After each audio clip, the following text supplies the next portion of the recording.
भारत के इतिहास के पन्नों को पलट कर देखें तो एक ऐसा दौर था जब भारत पूरी दुनिया में विश्व गुरु के रूप में अपनी एक अलग ही पहचान रखता था। और उस समय दुनिया भारत को सोने की चिड़िया के नाम से जानती थी, क्योंकि यह देश हर क्षेत्र में समृद्ध था, विशाल धन संपदा का मालिक था अपना देश भारत। उसी गौरव और वैभव को पाने के लिए Anika educational and health welfare trust चला रहा है जल, जमीन, वायु और विचारों को जहर मुक्त करने की एक मुहिम। आभार पृथ्वी माँ। यूपी के आजमगढ़ में प्राकृतिक खेती माँ तमसा गौशाला तमौली में निराश्रित गौवंश संरक्षण, जल संरक्षण का प्रयास किया जा रहा है। जुड़िए इस खास मिशन से, एक लक्ष्य विश्व मुक्त विश्व। नमस्कार, आज मैं आपको एक ऐसे व्यक्ति से मिलवाऊंगा जिन्हें प्रकृति से प्रेम है। यूं तो वह व्यावसायिक तौर पर एयरक्राफ्ट मेंटेनेंस इंजीनियर हैं। 20 साल तक विदेशों में नौकरी की है, 250 से अधिक देशों का भ्रमण किया है और जो अब अपने वतन लौट आए हैं, जिनका एक मुहिम है जल, जमीन, वायु और विचारों को जहर मुक्त करना। नाम है राकेश कुमार पांडे। व्यावसायिक तौर पर एयरक्राफ्ट मेंटेनेंस इंजीनियर हैं। इसके साथ ही इंटरनेशनल साइकोलॉजिस्ट भी हैं। MBA की पढ़ाई की है, साथ ही कई विषयों में इनको मास्टर डिग्री हासिल है। इसके साथ ही जो आज ये कर रहे हैं वो किसी सेलिब्रिटी से कम नहीं है। आइए हम सीधे इनसे जुड़ते हैं। लंबी लंबी सी ये इस घास की वो जो बड़ी बड़ी नेपियर लगी है, इन्हीं घास का ये काट काट के कलम ये भी तैयार हो रही है। उधर वाला भी घास है सब। हाँ, ये अलग घास है। ये जो बाउंड्री पे देख रहे होंगे, खेत की बाउंड्री पे, ये सुपर नेपियर है।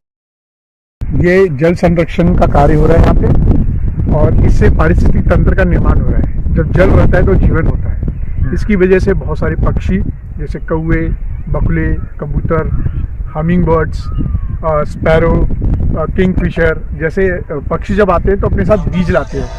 इसके अलावा जो छोटे छोटे कीट हैं वो सब आते हैं, तो वो आपस में यहाँ पे अपने एक जैविक विविधता बनाते हुए पारिस्थितिक तंत्र का निर्माण होगा, और ये स्वतः ही आपस में पेड़ पौधे लगेंगे और जीवों का जो है आपस में तालमेल बैठना शुरू हो जाता है। प्लस आसपास पानी रहेगा तो जमीन में नमी रहेगी, ऊसर पड़ी जमीन में पानी रहेगा तो पौधों में रहेगा। और प्लस जो गाय माता है वो जब चाहे इसमें नहा सकते हैं, जब चाहे। बाउंड्री पे भी पूरा नेपियर लगा रखा है, ये छोटे वाले देख सकते हैं। इसी तरीके से हमने पूरी बाउंड्री पे इसी तरीके से 2 लेयर लगा रखा है, और इसी तरीके से ये बाउंड्री और इस बाउंड्री पे लगा रखा है और इस साइड पे लगा रखा है। इसका पर्पस यही है कि हमें ज़्यादा से ज़्यादा नेपियर बीज मिल जाए ताकि हम आगे चल के प्लांटेशन कर सकें। प्लस नेचुरल हेजिंग पे भी हम लोग काम कर रहे हैं। जैसे ये कैक्टस का पेड़ दिख रहा है आपको, ये नेचुरल हेजिंग के लिए हम लोग डेवलप कर रहे हैं। तो कोशिश कर रहे हैं कि गौशाले का जो चप्पा है वो यूज़ कर ले। सीड बॉल्स मैं आपको बता रहा था, वो देखिए उसके मौसम आ गया, अपने आप ये जाम रहे हैं जर्मिनेशन। अच्छा, हाँ, ये बीज दिख रहे हैं। ये किस चीज़ के? ये पता नहीं किसका बीज है। भी आपने कुछ भी जानेगा सीड बॉल में सब मिक्स है। जब रिजल्ट आएगा तो भी जानेगा, कुछ खाने पीने या कुछ यूज का ही जानेगा। और ये गन्ने वगैरह लगा रखे हैं ताकि इनको कैल्शियम। हमारी गौशाला है, सुबह आती हैं और यहाँ पे जो है गौशाले में गोबर को इकट्ठा करके, और यहाँ पे निर्माण हो रहा है उसका गौठी का। और वो गौठी जो है वो अगर कुछ बिकेगा तो हम इसको गौशाले पे ही खर्च करेंगे, ताकि यहाँ के जो खर्चे वो मैनेज कर सकें। आप लोग अपना छोटा छोटा परिचय दीजिए, क्या नाम है और कहाँ? क्या नाम है माता जी? हमारी नरी नाम है। हाँ, गौ सेवा करते हुए कैसा लगता है आपको? क्या महसूस करते हैं? गौ सेवा करती है, कैसा लगता है आपको? बढ़िया लगती है। अच्छा, आपका क्या नाम होगा? मालती। ये बहुत अच्छा काम आप लोग करती हैं गौ से। ये आत्मनिर्भरता के लिए हम लोग कोशिश कर रहे हैं कि कंडे बन जाए। कंडे बन जाए। हाँ, लेकिन थोड़ी समस्याएं हैं, जानवर आ जाते हैं तो छोड़ देते हैं उसको गौ माता। अच्छा, एक बात हमें आप बताइए कि ये जो मवेशी हैं आपके पास, ये इनकी प्रजाति क्या है? ये देसी नस्लें हैं या क्रॉस? ज़्यादातर तो इसमें हमारे पास में जो है वो जर्सी है, और उसके बाद इसमें देसी है, एक दो गंगा तीरी है, और एक मिक्स हाइब्रिड हरियाणवी राठी है। इस तरीके से साहिवाल है, तो दोनों मिक्स है। हटो चलो, हटो हटो, चलो चलो चलो, कोई बदमाशी नहीं, चलो चलो। ये देखो जिसमें साहिवाल और गिर की मिक्स ठीक है। अरे भाई बदमाशी तो बोलो।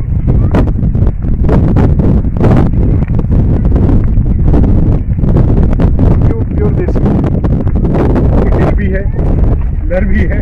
वो वाइट ब्लैक जो है, हाँ वो हमारी सबसे पुरानी और सबसे मजबूत है। ये जो एरिया है, ये इनके ना, ये सब अंदर जा रही है। चलो जाओ, सब लोग अंदर जाओ, चलो चलो जाओ, चलो अंदर जाओ, जाओ। ओ चलो अंदर। ये हमने बनवाया है, जैसे जो गाय कमजोर हो जाती है, लेकिन अभी आजकल खुजली करने के लिए यूज कर रहे हैं, देखो ना। तो हमने क्या किया, जो वेस्ट था उसका यूज किया है। ये हमारी बांस बच गया था, तो कई गौ माता उठ नहीं पाते, तो क्या होता है, कौवे और सियार और डॉगी उन पे अटैक कर देता है। तो उनसे बचाने के लिए मैंने ये जुगाड़ बनाया था, लेकिन ये थोड़ा सा फेल हो गया है, और कोशिश कर रहे हैं अगली बार हम लोहे का बनवाएंगे इसको, ताकि कोई जानवर उसको खाए ना। इससे हम ढक देते हैं बीमारी। अब हम लोग तो ढकते हुए नहीं देख सकते, हम केवल सरकार से गुहार लगा सकते हैं। आपके हाथ में क्या है? ये सब्जियों के छिलके हैं, जैसे मटर का छिलका है, रोटी है, और मूली के पत्ते हैं, आलू का छिलका है। ये सब हमारे घरों में निकलने वाले वेस्ट हैं, जो हर घर में लगभग रोज निकलता है। ये हमारे घर का रोज का कचरा है। तो ये करीब 4-5 किलो होता है। अगर हम एक परिवार से भी 4-5 किलो देते हैं, तो मेरे पास 80 पशु हैं। अगर हम इस तरीके के छिलके इनको दें, तो काफ़ी हेल्पफुल होता है हमारे लिए। ये अतिरिक्त भोजन होता है। आइए अवध जी, ये हमारे गौ सेवक हैं, जो अब इसको डालेंगे, बहाने जाते हैं रोटियाँ। तो आप घर से आते हैं तो ये छिलके, घर का जो वेस्ट है, ये हरी मटर का छिलका और जो मूली वगैरह के पत्ते वगैरह हैं, ये सब डब्बे में क्या है? डब्बे में कूलर है। अच्छा, कूलर। हाँ, गाय के लिए। अरे वाह, क्या? अच्छा, ये पानी वगैरह भी है इसमें? हाँ, पानी इस समय नहीं है। पानी तो पानी नहीं डालने का है? हाँ, डालने के लिए घास भी इस पे लगाई जाती है बगल में। ये नीचे गंजीवामृत है। गंजीवामृत, इसका यूज बताइए जरा, इसका ये कैसे? जो है, ये डाई यूरिया पोटास की जगह पे आप गंजीवामृत यूज कर सकते हैं। ये जीवाणुओं का अमृत है, यानी जीवाणुओं का भोजन है। तो जो मित्र कीट पतंगे जमीन में रहते हैं, अगर इसको डाल दिया जाए तो वापस आ जाएंगे। और वो मतलब जुताई से पहले डाल दीजिए? हाँ, जुताई से पहले, और उसके बाद जब 10-15 दिन पे सिंचाई हो, तो उससे पहले इसको डाल दें, तो पानी में मिक्स होके ये जो है जीवाणुओं का भोजन बन जाता है, और जीवाणु उसको खाने के लिए ऊपर आते हैं। जैसे केचुआ है, वो इस गंजीवामृत को खाने के लिए आएगा, खुशबू से जब आएगा, खा के नीचे जाएगा, तो उसको जोतते हुए चला जाएगा, तो मिट्टी खाते हुए जाएगा, तो पीछे से वो उसका जो खाद बनाते हुए जाएगा, जो उसका मल होता है, वो खाद बन जाता है, तो ऑटोमेटिकली ज़मीन को सब कुछ मिल जाता है। तो जो वो मित्र कीट पतंगे हैं, जैसे गोबरौल, वो सब आ जाते हैं। ये जीवाणुओं का जो है भोजन है। तो सूक्ष्म जीवाणु मौजूद। अच्छा, सिंचाई के लिए और भी मशीनें। अच्छा, जिसका फव्वारा टाइप आपने लगाया था कि घास आए निकल के अच्छी। ये पानी के लिए, क्योंकि जमीन समतल नहीं है। तो ये हवा से नाइट्रोजन भी डाल देता है, और प्लस जो है नीचे की जो जमीन है, जो समतल जमीन है, इक्वली पानी डिस्ट्रीब्यूट कर देगा। तो इस पर्पज से इसको लगाया, क्योंकि गड्ढा करने वाली मशीन कमी थी। चारे में आत्मनिर्भर बनाना है, और पानी में आत्मनिर्भर बनाना है। ये 3 चीजें अगर आत्मनिर्भर हो जाए, तो गौशाला टोटली आत्मनिर्भर हो जाएगी।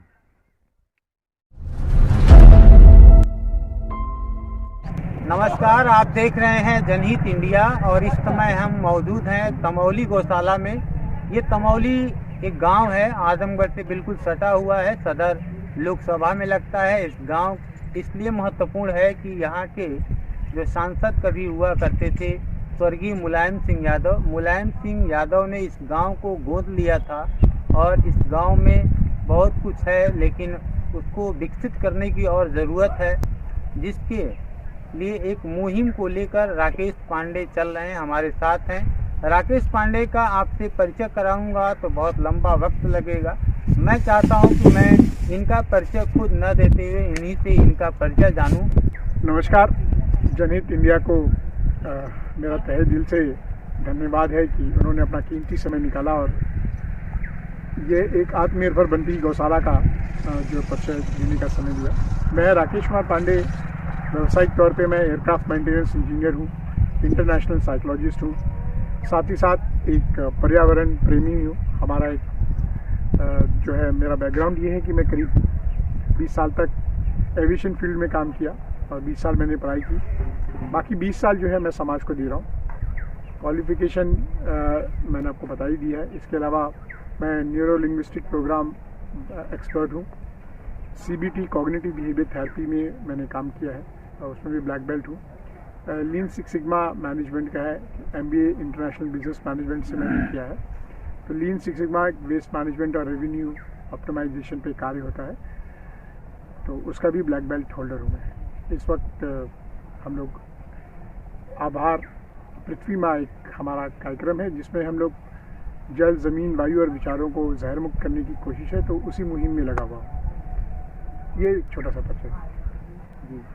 जैसा कि आपने बताया कि आपने एरोनॉटिकल मेंटेनेंस इंजीनियर रहे हैं और आप कई देशों की यात्राएं की होंगी, कई बहुत सारी एयरक्राफ्ट पर काम किया होगा आपने।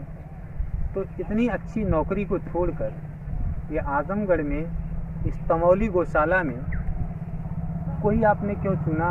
और ये आपका एक मुहिम है कि आभार समसा माँ, इस तरह की कुछ मुहिम है, आपने उसको भी लेकर एक स्कीम चलाया कि कैसे विश्व मुक्त भारत का निर्माण किया जाए, विश्व मुक्त भारत बनाया जाए। तो इन सारी चीज़ों को कैसे चुना और आजमगढ़ ही क्यों चुना? सवाल बहुत अच्छा है। मैं रहने वाला आजमगढ़ का ही हूँ। जब सारी दुनिया हमने देख ली तो सबसे पहले अपने घर से ही शुरुआत करनी होती है।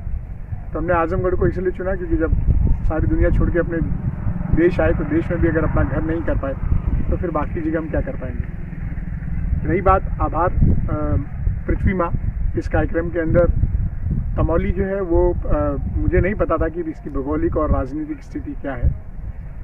ऊपर वाले ने मुझे चुना और मैंने ऊपर वाले पे भरोसा किया और उसने मुझे ये जगह अचानक ही हमें एक संगठन है उसके माध्यम से मैं यहाँ आया था।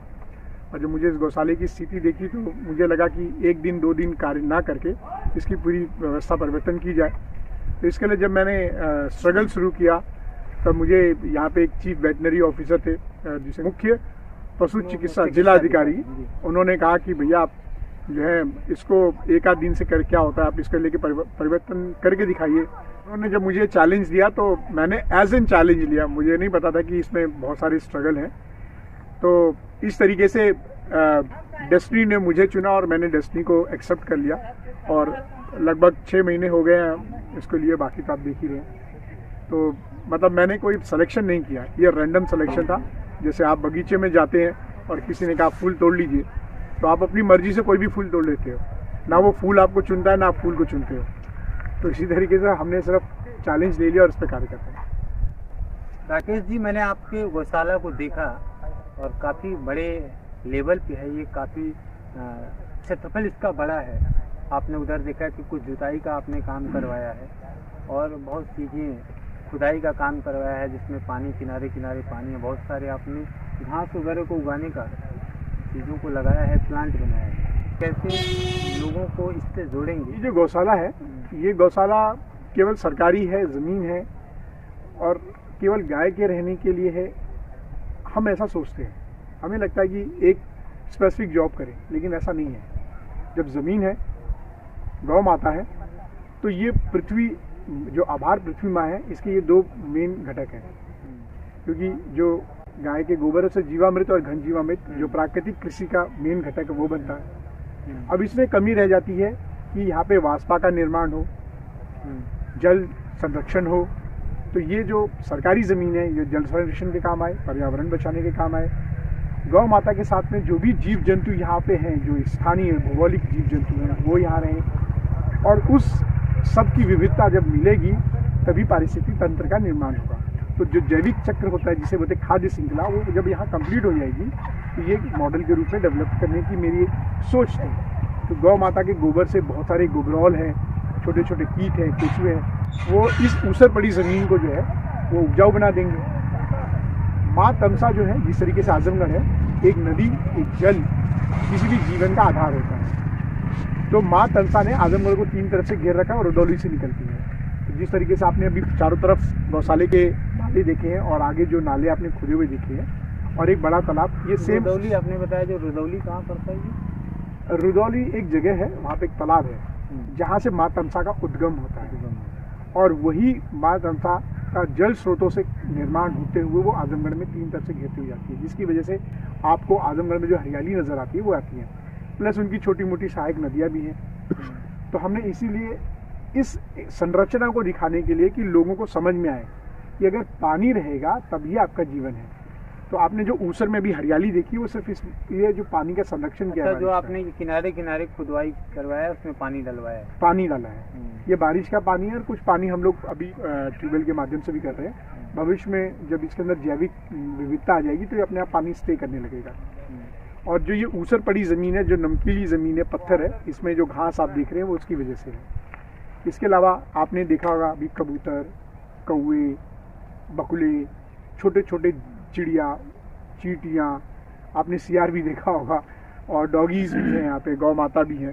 इन सब के आने से क्या हुआ कि बहुत सारे बीज यहाँ पे आ गए हैं, जिसकी वजह से पीपल, बरगद, पाकड़ और तरह तरह के छोटे छोटे पौधे, आपने अमरूद, आम देखा होगा, ये सब इन्हीं की वजह से। मैंने ऑल्दो 200 किलो तक मैंने बीज डाला है। अच्छा, वो सीड बॉल जो बना के आपने फेंका, हाँ, जो आपने सब्जियां देखी वो सीड बॉल उग भी रही हैं, छोटी उग रही है। तो ये रैंडम निर्माण इसीलिए किया जा रहा है ताकि कीट पतंगे, तितलियां सब यहाँ आए, और ये मेरा जो किसानों वाला काम है वो करते, और गौ माता को हरा चारा मिल जाएगा। जब गौ माता हरा चारा खाएंगे तो गोबर, तो ये पूरा साइकिल कंप्लीट हो जाएगा। अब यहाँ पे जो व्यू करने आता है उसको ये समझ में आए कि प्राकृतिक में बुद्धि लगाने की जरूरत आपको नहीं है। प्रकृति में केवल आपको एक बार उसका जो है संरचना में मदद करनी है, उसके बाद प्रकृति आपको संभाल लेगी, क्योंकि वह खुद में ही एक बुद्धिजीव है, एक जीवन है। तो आप जो सीड बॉल बनाते हैं उसको अपने इस मैदान में जो खाली ज़मीन पड़ी हुई है, वैसे तो ये ज़मीन में नमक है जी, पथरीली ज़मीन है, उसमें कुछ होता नहीं, लेकिन आपने जो प्रयास किया है कि सीड बॉल के माध्यम से फेंका जाए ताकि कुछ न कुछ बीज निकल के आए, पौधे बने जी।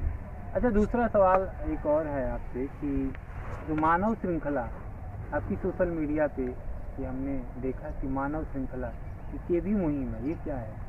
जी, बहुत बढ़िया है। ये जो आपने सवाल पूछा, मानव श्रृंखला बहुत ज़रूरी है, क्योंकि मैं एक लिमिट तक यहाँ कार्य कर सकता हूँ।